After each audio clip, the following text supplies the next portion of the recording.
So let's read the question.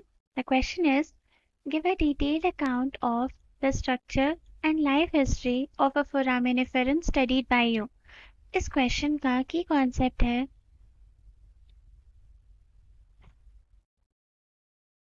एल्फीडियम crispum. Before studying about Elphidium crispum, let's first study something about foraminiferans. Foraminiferans क्या होते हैं? ये basically amoeba like protist होते हैं और अगर ये प्रोटिस्ट हैं तो ये सिंगल सेल्ड होंगे और अमीबा लाइक का मतलब ये है कि ये अमीबा जैसे तो दिखते हैं बट ये आर्मर्ड होते हैं। मतलब यहाँ पर टाइनी शेल्स प्रेजेंट होते हैं और इन टाइनी शेल्स को बोलते हैं टेस्टा। ऑल्सो अमीबा लाइक है तो यहाँ सूडोपोडिया प्रेजेंट होगा जो कि इनकी साइटोप्लाज्मिक बॉडी से निकल रहा होता है। फोरामिनिफेरेंस का एग्जाम्पल है एक पोलीस्टोमेला जिसका बायोलॉजिकल नेम है Elphidium crispum. So let's now study about Elphidium crispum. सबसे पहले देखते हैं इसका स्ट्रक्चर। अगर हम एल्फीडियम क्रिस्पम के स्ट्रक्चर की बात करते हैं तो सबसे पहली बात ये आती है कि ये कैलकेरियस शेल्स में कवर्ड होते हैं। यहाँ कैलकेरियस शेल्स प्रेजेंट हैं और ये शेल्स कैसे होते हैं? ये होते हैं मल्टीलॉक्यूलर शेल्स और यहाँ पे 45 to 50 चेम्बर्स प्रेजेंट होते हैं शेल्स में। And the margins of these shells are provided with peg-like projections and also the shell bears a keel.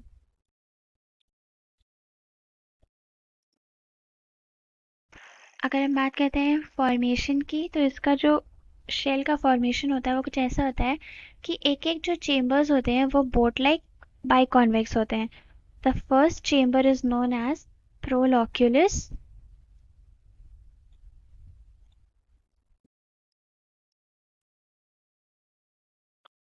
और फिर जो दूसरा चेम्बर होगा वो इसको कवर करता हुआ होगा, इसको ओवरलैप करेगा पूरी तरह से। इसके बाद जो तीसरा होगा वो उसको ओवरलैप करेगा and this goes on further. Every next chamber covers the preceding one और ऐसे ये पूरा शेल बनता जाता है and the shell is spiral in structure. And जो लास्ट वाला जो शेल होता है इसके पास होता है एक टर्मिनल अपर्चर।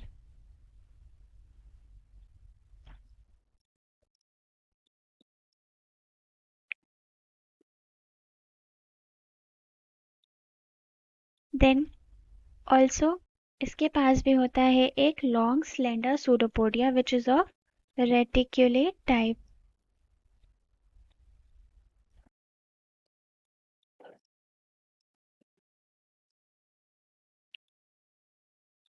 इनके दो बॉडी फॉर्म्स होते हैं, एक होता है मैक्रोस्कोपिक और दूसरा होता है माइक्रोस्कोपिक।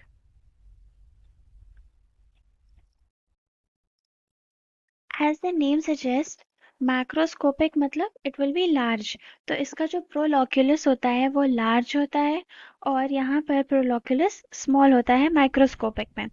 यहाँ पर एक न्यूक्लियस होता है, न्यूक्लियस 1, यहाँ पर nuclei many. In macroscopic forms, chromidia is absent, but in microscopic forms it is present. Macroscopic forms reproduce asexually, but microscopic forms produce sexually. Now let's see something about the life history of Elphidium crispum. तो life history में जैसे कि अभी हमने देखा कि यहाँ पर सेक्सुअल भी रिप्रोडक्शन प्रेजेंट है और एसेक्सुअल रिप्रोडक्शन भी प्रेजेंट है, यानी यहाँ पर ऑल्टरनेशन ऑफ जेनरेशन होता है।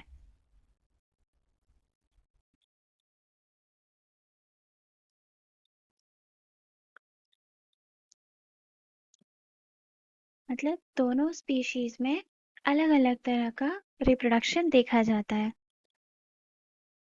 माइक्रोस्कोपिक फॉर्म से बनता है माइक्रोस्कोपिक फॉर्म से बनता है मैक्रोस्कोपिक,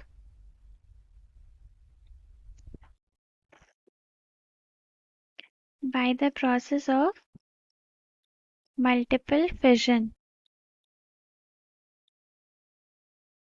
मतलब ये जो माइक्रोस्कोपिक फॉर्म है that acts as a schizont या एगामॉन्ट, और इसी में होता है मल्टीपल फिजन या साइजोगोनी, और हमको मिल जाते हैं मैक्रोस्कोपिक फॉर्म्स। मतलब यहाँ पर कौन सा रिप्रोडक्शन हुआ, एसेक्सुअल रिप्रोडक्शन, एसेक्सुअल रिप्रोडक्शन से हमें मैक्रोस्कोपिक फॉर्म मिला। देन मैक्रोस्कोपिक से बनाना है हमको माइक्रोस्कोपिक। तो ये कैसे होगा, जो मैक्रोस्कोपिक इंडिविजुअल है उसमें सिंगल न्यूक्लियस प्रेजेंट होता है, जैसा अभी हमने देखा था। अब वो सिंगल न्यूक्लियस मूव करता है फ्रॉम चेम्बर टू चेम्बर, और फिर वहाँ पर कॉम्प्लेक्स न्यूक्लियर रीऑर्गेनाइजेशन होता है, जिसके बाद यहाँ पर बनते हैं क्रोमीडिया। क्रोमीडिया फॉर्म्ड इन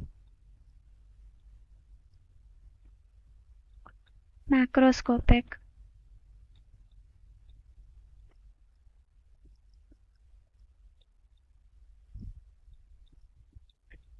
इंडिविजुअल्स, यहाँ बन गया क्रोमीडिया, और a number of secondary nuclei. Then यहाँ पर बन जाते हैं गैमीट्स। अब ये गैमीट्स कैसे बने, दीज क्रोमीडिया आर द गैमीट्स, और ये डिफरेंट साइजेस के होते हैं, प्रोड्यूस बाय डिफरेंट इंडिविजुअल्स, और सबके अलग अलग तरह के अनइक्वल फ्लैजिला होते हैं। Then these